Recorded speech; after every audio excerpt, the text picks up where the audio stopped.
Halo, Halo, ketemu lagi di Ruang ruang ngobrol. Ngobrol.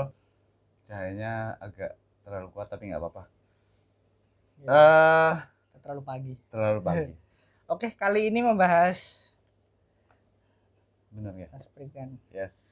Buat teman-teman yang mungkin mengikuti komik-komik rental dari zaman dulu, Betul sekali. mungkin kan udah tahu ini komik apaan. Iya. Tapi buat teman-teman yang tidak begitu, mungkin lebih muda, lebih kan, mungkin taunya dari Netflix ya. Netflix ya, Nah, karena Netflix Prikan. belum lama ini memang tayang di Netflix. Bulan lalu kayaknya. Bulan lalu. Iya kan? Bulan lalu kayaknya. Emang sekarang itu lagi zamannya bukan remake ya apa? Mengadaptasi IP jadul. Iya, iya, iya. Dan yang kalau ini dibuat di tahun 90-an atau 2000-an awal, hasilnya mungkin nggak kayak sekarang ya. Gitu. Ini by the way terbitnya di Indonesia eh, tahun 2000-an awal kalau nggak salah. Iya, iya. Ini komik cukup jadul. Cukup lama. Terbit di Jepangnya tahun 91 sampai 96 Iya, tangkobonnya kisaran itu gitu. Makanya dan sempat ada adaptasi movie-nya juga yang 98, tahun eh 98. enggak bukan jelek tapi ya udah gitu aja. Dan Passable. makanya cukup cukup terlupakan sampai kemudian pas Netflix mengumumkan kalau akan mengadaptasi ini tuh aku ngernyit ya. Ngapain? Ngapain? Ya. Kalau ini sukses, mungkin nanti karya-karyanya beliau Minagabari Oji ini akan banyak. Ada ARMS, ada Arms, Realize, oke. Project Aku nggak Arms. begitu akrab ya teman-teman sama duo mangakanya Ah, ini ya. Itu aku nggak begitu akrab. Nanti Cerit- Daris yang cerita. ceritanya punya kekhasan yang sama, Mas. Hmm, Organisasi, Oke. terus Teknologi. sci-fi. Oh, sci-fi, lebih ke sci-fi itu. Teknologinya kan agak agak jauh. Jauh. Agak jauh Mhm. ya makanya aku mengkategorikannya ada di sci-fi sih. Iya. Termasuk ini. Betul. Ini menarik, menurutku menarik diadaptasi daripada ARMS karena dia ada nuansa siapa itu? Aku kok lupa namanya. Siapa karakternya mana? Ini loh Mas. Pemburu harta itu loh siapa? Oh, cewek itu. Bukan yang ya Tomb Raider juga, bukan Iya, tapi iya, maksudku Harrison Ford. Oh, Indiana. Iya, ada nuansa Indiana Bapaknya Jones. dia kan kayak Indiana. Iya, makanya itu kan. Bapaknya dia. Jadi Yui Ominai. jadi Yu Ominai. Yu Ominai itu kenapa Netflix memilih untuk mengadaptasi ini adalah karena untuk publik dia lebih aksesibel. Sama ini Riz, nuansanya tuh atmosfernya tuh lebih ke western ya. Iya kan? Gitu. Jadi memang manga tapi westernnya tuh kental banget. Iya. Karena tokohnya ada yang dari Prancis juga. Iya, jadi gitu. benar-benar lebih mitologinya seluruh dunia lebih dibandingkan serinya yang lain ya. Semi Nagabari Oji-nya yang lain itu lebih Jepang. Lebih Jepang, yang lain fokusnya di Jepang. Akan ada ke luar negeri juga, tapi benar-benar orang Jepang aja gitu. Ini kan hampir semua misi itu seluruh dunia. Di seluruh dunia. Jadi secara kedekatan untuk global itu lebih bagus. Okay. Dan ceritanya lebih ringkas. Bisa dipotong per episode. Ya, betul per episode sekali. satu arc. Bahkan manganya pun per episode. Iya, episodik gitu. Manganya tuh episode, teman-teman. Episode paling banyak tuh partnya cuma 2 ya. Part 1, part 2 gitu. Tapi habis itu kita tuh sebenarnya bisa baca bagian yang lainnya duluan. Nggak harus berurutan gitu. Dan adaptasinya pun nggak berurutan. Betul. Tidak berurutan sesuai manga. Ada yang dilewatin. Kalau Netflixnya kan 6 seri ya. 6 episode. 6 episode season 1. Semoga season 2 lah. Dan 45 menit. Iya, durasinya. Pokoknya di treat satu episode satu kasus. Treatmentnya kayak gitu. Betul. Nah, ada yang dilompatin dari sini tapi kita nggak membahas episode atau arc demi arc ya. Maksudnya cerita nggak akan kita bahas. As usual lah, kita akan bahas why this is good dan apa kekurangannya aja sih. Betul. Aku nonton animenya dulu teman-teman karena memang ya ini Netflix, maksudnya ya accessible buat banyak orang gitu. Karena Daris punya ini emang udah lama, cuman karena ini komik jadul jadi aku agak-agak skeptis gitu. Jadi ya udah nonton Netflix. Ternyata Netflixnya memang secara teknologi bagus banget dan di situ poin utama yang salah satu yang di highlight kan adalah baju tempur Orichalcon-nya si Yu Ominai ya. Padahal itu prototipe pertama ya ibaratnya itu tuh dibuat dari bahan vibranium lah kalau MCU gitu. Kalau di komik tuh cuman gini doang. Biasa aja. Nah, langsung kita compare sama manganya ya. Baju tempurnya Ominai itu kalau di manga ya kayak baju militer aja. militer aja gitu. Jadi ya kuat aja gitu. ya kuat aja, tapi nggak ada secara visual tuh yang membedakan dia dengan yang lain tuh nggak terlalu kelihatan gitu. Tapi kalau di animenya dia bisa nyala, ada lampu-lampunya, ada energinya gitu, dan badannya Yu tuh bisa membesar gitu, dan dia harus buka jaket untuk menunjukkan ke penonton atau orang lain bahwa dia tuh pakai baju tempur itu, baju zirah itu gitu. Dan itu bagus. Helmnya kalau di anime sering dipakai, kalau di sini kalau enggak. di sini enggak. Kalau Di sini helmnya dia tuh lebih sering pakai bandana kalau di komik gitu. Ya, bandana seperti ini. Bahkan Riz, sarung tangan merahnya ini kalau di anime kan punya kekuatan kayak Tony Stark itu, Iron Man. Punya tenaga, punya bukan kekuatan ya. Apa ya? Enhancement?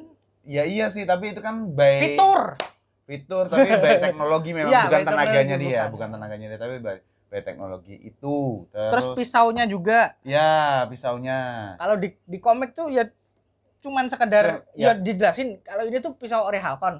Tapi di anime penekanan teknologinya lebih gunanya pisau. Ya, lebih detail. Terus ini alat grappling dari tangannya ini gitu yang juga. Di sini yang di komik nggak begitu kelihatanin gitu. Jadi emang kelihatan kalau Netflix itu mau appealing ke teknologinya sama arkeologinya. Ya, betul. Secara art jauh lebih bagus di Netflix-nya, karena di sini ya wajar lah. Bukan hanya itu, si mangakanya ini, ilustratornya, konsistensinya tuh cukup sering berubah. Iya. Jadi bahkan dari episode manga pertama sampai terakhir tuh kita nggak bicara soal membaik ya, tapi kadang-kadang mukanya Yu tuh seperti ini, kadang-kadang begitu. Tapi ya udahlah, nggak ada masalah. Tapi kalau di Netflix-nya semuanya bagus. Oke, kita bisa kesampingan itu juga.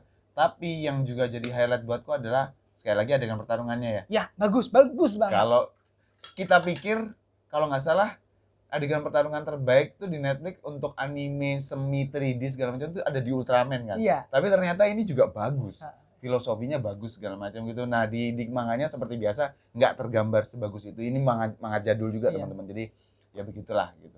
Nah, yang ketiga, setelah baju tempur, setelah siapa tadi pertarungan, yang ketiga adalah teknologi yang digunakan, yang ditampilkan di anime, yaitu layar sentuh, hologram segala macam, itu tidak ada di sini jelas. Jelas dong. Karena ini tahun 90-an itu awal. Mereka masih pakai telepon satelit, masih pakai betul. Dan itu caranya mengadaptasi itu bagus banget. Jadi semacam ini tuh komik cukup timeless ya. Timeless. Jadi kalau diadaptasi itu dia bisa menyesuaikan ke zamannya. Betul.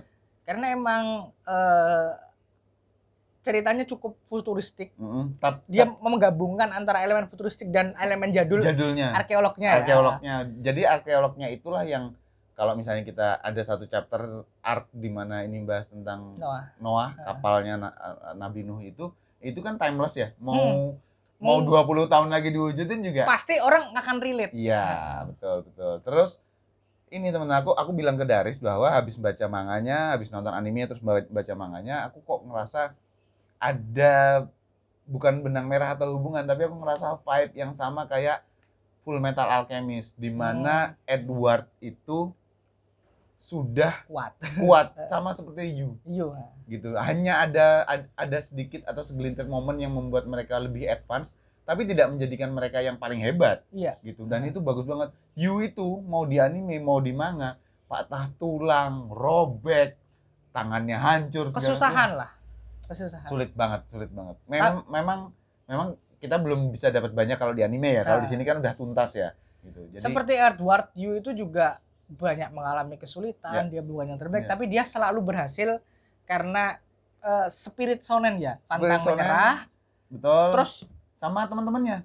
Nah, itu dia. Dan itu tidak terasa tidak terasa artifisial. Betul. Organik lah. Semuanya berjalan dengan sangat natural gitu. Teman timnya Yu juga ada yang ngerasa bahwa iri. Kok kamu digadang-gadang sebagai Spriggan terhebat gitu. Misalnya kayak kita gitu. Belum ngomongin Spriggan itu apa padahal ya. Betul. Dan sebenarnya nggak penting juga. Di anime dan di manga tuh cuma itu sebuah istilah aja. Iya, gitu. Dan soalnya fokus ceritanya bukan ke situnya. Betul. Fokus ceritanya ada pada mereka malah ini nuansanya environmental ya. Iya kan? Menjaga bumi. Bagus banget. Jadi emang adaptasi ini datang di saat yang tepat ya, ketika ya Bumi kita tahu lah membutuhkan ini. lingkungan kita Iya, tuh sekarang iya, seperti apa, iya. pemanasan global, Iya, betul. pemanasan global dan sebagainya. Jadi komik anime ini datang dengan spirit lingkungan, dengan spirit menjaga budaya dan spirit teknologi yang mutakhir. Betul sekali. Akhirnya bisa diwujudkan secara sangat relate dengan teknologi kita saat ini sih. Gitu. Secara anime, dia menurutku adaptasinya nggak bisa dibilang perfect ya. Iya, tapi ini well done banget. Dibandingin Senseiya, dibandingin Ultraman. Nah, ini beneran adaptasi yang agak jarang Netflix seperti ini ya. Ngasih adaptasi yang lebih bagus, harus naik satu tingkat dari komiknya. Kalian atau bahkan kami pun bisa bilang bahwa yang ditampilkan Netflix itu episode by episode itu memang kita bisa bilang yang di komik lebih kayak gini, lebih nggak apa-apa, tapi apa yang kita rasakan pada saat nonton itu nggak bisa kita tolak, gitu. Maksudnya kita nerima gitu, kita nerima aja. Nerima, dan bahkan kalau buatku itu peningkatan karena zamannya lebih relate dan lain sebagainya. Komiknya sendiri dia kan punya, di Indonesia kan cukup banyak komiknya beliau yang terbit ya, dan nuansanya mirip-mirip. Pasti 2 orang ini, Riz. Ada ya, kadang-kadang Minaga Urushi sama orang lain, tapi untuk gambar yang sama, untuk tipe cerita yang sama, organisasi rahasia, melindungi dan lain sebagainya, ya ini selalu duo ini. Saya pertama kali tahu itu dari Shonen Star dulu. Iya. Komiknya kan waktu di live judulnya, kemudian di rental mulai makan hampir semua komik yang terbit di sini. Kayaknya juga semuanya aku koleksi deh kayaknya ya. Oke. Makanya mungkin untuk publik Indonesia sendiri Spriggan tuh lebih dekat dibandingin publik internasional ya. Iya sih. Karena komiknya banyak yang terbit di sini. Secara karya. Jadi apakah ini worth atau enggak? Ya worth banget ditonton. Malah kita nge-encourage. Agak susah cari komiknya karena ini komik lama ya. Dan mungkin harganya juga udah terkatrol karena ada adaptasi Netflix. Tapi nonton animenya sendiri oke kok, nggak perlu baca komiknya juga tidak akan begitu kehilangan. Ya, aku teman-teman pas minjem dari Daris ini kan hanya 11 volume ya, Riz ya. Tapi untuk menyelesaikan volume pertama, kedua, ketiga tuh cukup berat teman-teman buat aku karena manganya ini wordy.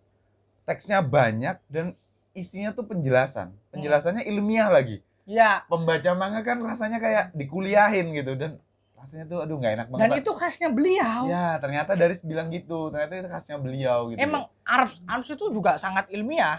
Jadi sci-fi, teknologi luar angkasa dan sebagainya, bla bla bla bla bla. Capek bacanya. Dan pertarungannya ya secara pertarungan beliau juga nggak berkembang. Begitu aja. Kayak sebuah potongan foto aja ya adegannya. Tapi seru. Ya, betul. Apalagi di D-Live, Mas. D-Live itu pertarungan mau kendaraan. Balapan ya? Bukan. Jadi dia itu driver yang bisa menguasai segala jenis kendaraan. Oke. Jadi pertarungan di D-Live itu lebih kreatif. Ya. Karena pakai kendaraan, nggak gini-gini. Dan terbatas sebenarnya. Terbatas. Makanya mungkin nanti kita bahas lah karya-karya beliau yang lainnya. Oke.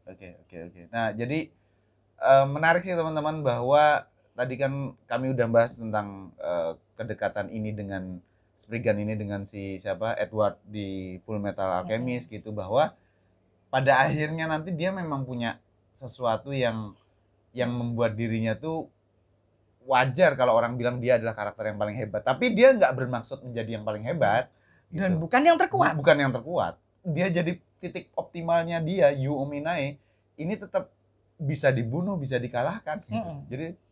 Jadi dia akan selalu datang jadi maksudnya gini, apa yang masalah yang diberikan kepada dia akan selalu bisa menyelesaikan. Betul. Karena dia Yu. Betul. Dengan segala keterbatasan dan segala kelebihannya. Ya. Orang percaya sama dia. Dan gitu. Itu bagus karakter seperti itu tuh. Aku suka. Ada kok karakter lawan yang nantinya jadi teman atau monster segala macam yang emang ternyata dia tuh nggak bisa dia kalahin. Gitu. Yang ngalahin orang lain, temennya atau gurunya atau segala macam tuh. Tapi fokusnya tetap pada Yu. Iya. Maksudnya bagusnya Minagawa itu kan dia bisa menggambarkan hal seperti itu. Itu aja kali ya. Itu aja kali teman-teman untuk Spriggan yang belum nonton silakan nonton di kalau Netflix. Mau berburu komiknya bagus juga. Ya. Nah, walaupun mungkin agak susah tapi worth kok, worth Ya. to collect juga. Itu dia.